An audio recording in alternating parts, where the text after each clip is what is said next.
Hi, I thought I'd do a video where I get into a little bit more detail regarding the Japanese robots, and in particular talk about the evolution of Japanese anime or mecha.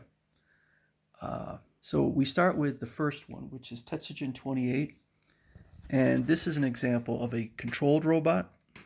And in the case of Tetsujin, or Gigantor in the United States, he was controlled by a young boy who would either stand near him or sit in his hand and use a controller to operate Tetsujin.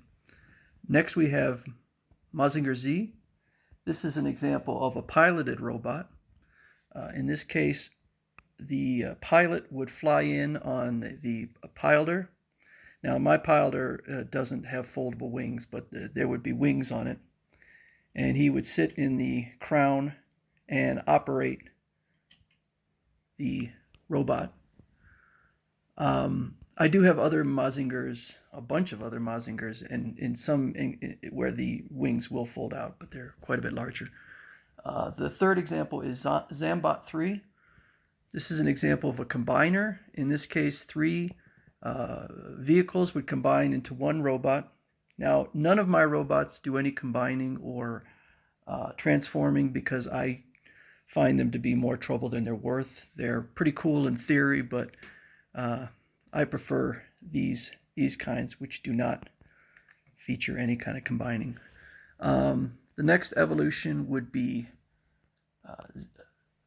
Voltus V. This is an example of one where 5 vehicles would combine, and what made this one kind of special is that it combined the combiner with the Japanese sentai, and sentai is this, it's a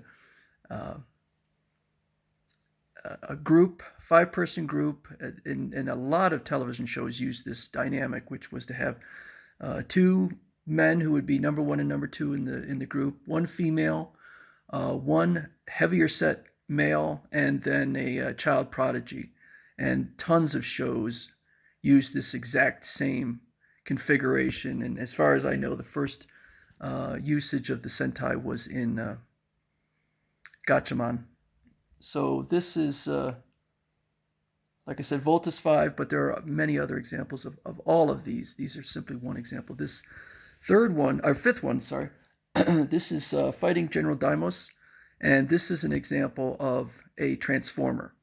And in this case, he would transform from a large truck, into the robot you see here. And this actually predated the Transformers television show and figures by several years. So this, as far as I know, could be the first transforming robot. The final one that I have here, this is Astroganger. And he's not unique, but it's kind of a weird example. This is not in the show, it's not a robot. It is a sentient being. And he would merge with a young boy. And although he could operate autonomously,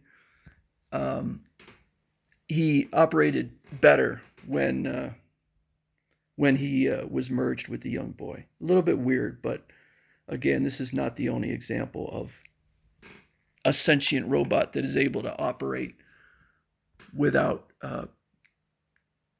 being controlled.